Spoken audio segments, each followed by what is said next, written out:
அந்த ஆவணப்படம் இருக்கு. இந்த தேசிய தலைவர் குழுவுக்கு நான் வைக்கிற வேண்டுகோள் இதன் மூலமாக, தயவு செய்து உங்களுடைய படத்தை சென்சார் வாங்கிட்டீங்க, ஆனா கற்பனை கதையும் வாங்கியிருக்கீங்க. இது மிக மிக சர்ச்சையான விஷயம். இதன் மூலமாக மீண்டும் ஒரு பதற்றத்தை ஏற்படுத்த வேண்டாம். தயவு செய்து அந்த படத்தை வெளியிடுவதற்கு முன்பாக, மக்கள் மன்றத்துக்கு வருவதற்கு முன்பாக, முக்கியமான நபர்களுக்கு, குறிப்பாக நவமணி அவர்களுக்கு போட்டு காட்டிடுங்க. ஏன் அவரை குறித்து நான் குறிப்பிட்டு அதிகமா சொல்றேன் அப்படின்னா, இந்த படத்தை ஆரம்பிச்சது சௌத்ரி, அவர் தான் தயாரிச்சார் முதல்ல. அப்புறம் இப்போ தயாரிப்பு மாறி போச்சு. என்ன நடந்ததுன்னு தெரியல. சௌத்ரி அதுல சீன்ல இருக்காரா இல்லையானே தெரியல எனக்கு. சோ நீங்க தொடங்கியவர்களையும் அது எல்லாரையுமே நீங்க பக்கத்துல வச்சுக்கணும். ஏன்னா இந்த படம் வந்து ஒரு சமூகத்தினுடைய ஒரு சாராருக்கான சொந்தமான படமாக மட்டும் இருக்கவே கூடாது. இது அனைத்து சமூகத்துக்கும், இந்தியாவுக்கு விடுதலை தேடி தந்த பல தலைவர்களில் மிக குறிப்பிடத்தக்க தமிழராக பிறந்து விட்டார் என்பதற்காகவே ஓரங்கட்டப்பட்ட தலைவர்கள மிக முக்கியமானவர் பசும்பொன் முத்துராமலிங்க தேவர். இதை நீங்க யாரும் மறுக்கவே முடியாது. அப்ப அப்பேற்பட்டவருடைய வாழ்க்கையை நம்ம சொல்ல வரோம்னா எவ்வளவு கவனமா சொல்லணும். சோ இப்ப அந்த நிகழ்வு, அந்த ஆடியோ லான்ச்ல கூட பல நிகழ்வுகள் நடந்துச்சு. ரொம்ப வருத்தமான பல விஷயங்கள் வந்தது. அப்ப வந்து என்னுடைய நெருங்கிய நண்பர், மரியாதைக்குரிய ஒரு ஆர்.கே. சுரேஷ் நடிகர் அவர்கள், தயாரிப்பாளர், அவர் ஒரு கருத்தை சொல்லியிருப்பார். சென்சார் போர்ட் மெம்பரா இருந்தங்க நானு, சோ அதனால வந்து எனக்கு தெரியும் இந்த மாதிரி சம்பவங்களை கற்பனை கதைன்னு சொன்னதான் சென்சார் கிடைக்கும்னு சொன்னாரு.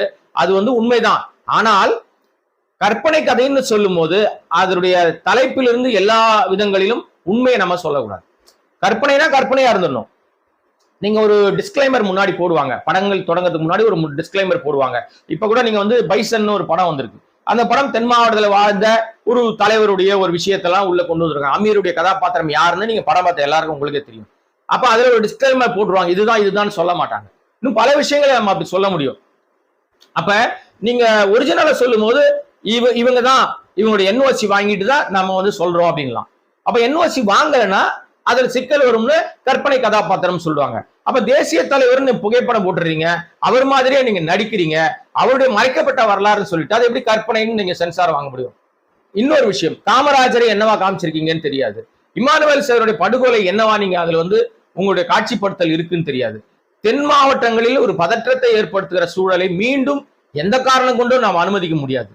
எந்த காரணம் கொண்டும் அதற்கான சூழலை நாம் அதுல நின்றக்கூடாது. சோ நீங்க பதிவு பண்ண வேண்டிய விஷயத்தை நேர்மையா பதிவு பண்ணிருங்க. நீங்க அந்த இடத்துல இருந்தீங்களா? சமாதான கூட்டத்துல என்ன நடந்ததுன்னு உங்களுக்கு தெரியுமா?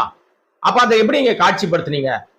இன்னொரு விஷயம், எனக்கு நான் பார்க்கலங்க, எனக்கு காது வழியா கிடைத்த தகவல், எனக்கு நான் விசாரித்த வகையில கிடைத்த தகவல், சமாதான கூட்டத்துல இமானுவேல் சேகரன் மிலிட்டரி உடையோடு உட்கார்ந்து போல ஒரு காட்சி அவங்க வச்சிருக்கிறதா சொல்றாங்க. மிக மிக தவறான ஒரு விஷயம். யாரு மிலிட்டரியில இருந்தாலும், மிலிட்டரியில இருந்து அவங்க லீவுக்கு வந்தாலோ அல்லது அவங்க வந்து